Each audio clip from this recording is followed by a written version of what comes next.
সংগ্রামী উপদেষ্টা আলহাজ মাওলানা আব্দুল কাদের পীর সাহেব বাওয়ালকর। 1 মিনিট হুজুর। আসসালামু আলাইকুম ওয়া রাহমাতুল্লাহ।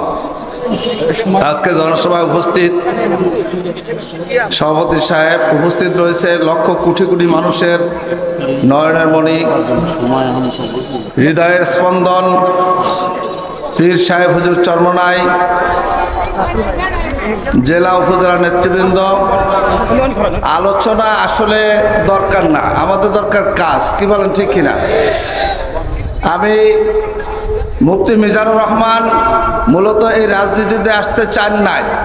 পীর সাহেব হুজুর চরমনাই তিনি এই সিট তাকে দিয়েছেন। আপনারা খুশি না বেজার? খুশি না বেজার? কে কে খুশি? নারায়ে তাকবীর, নারায়ে তাকবীর। আমি একটা কথা বলি, শেষ করব। আপনারা এই যে ঘন জোয়ার উঠেছে, অনেক দলের মাথা কিন্তু আউলেই যাবে সন্ধ্যার পর থেকে। কি বলেন, ঠিক কিনা?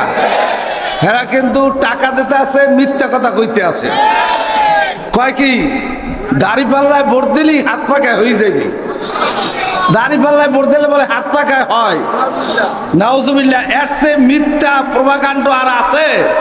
এই জন্য আপনারা মেহেরবানি করে প্রত্যেকটা ঘরে ঘরে গিয়ে আমার মা বোনদেরকে সালাম দেবেন যে না, দাড়িপাল্লায় দিলি হাত পাকা হয় না। হাত পাকা ইসলামী আন্দোলন আর ওরলে ইসলামী দল। কি বলেন, ঠিক কিনা? জামাত দল, জামাত। আপনারা মুফতি মিজানের জন্য দোয়া করবেন। মুফতি মিজান আমার ছেলে, আপনারা অনেকে জানেন, অনেকে জানেন না। আপনারা দোয়া করবেন তার জন্য খাস করে। আর তার পাশাপাশি সার্বিক সহযোগিতা করবেন ইনশাআল্লাহ। পীর সাহেব হুজুর চরমনাই খাস দোয়া করেছে তার জন্য। পীর সাহেব, আমার একটা মনের ধারণা ইনশাআল্লাহ সে এমপি হবে ইনশাআল্লাহ। পীর সাহেব হুজুর চরমনাই ডাক দিয়ে বলছে, এমপি এদিকে আসেন। এ ডাক আল্লাহর দরবারে কবুল হয়ে গেছে। এ ডাক আল্লাহর দরবারে কবুল হয়ে গেছে। আপনাদের পাশে মুফতি মিজান থাকবে ইনশাআল্লাহ। আসসালামু আলাইকুম ওয়া রাহমাতুল্লাহ।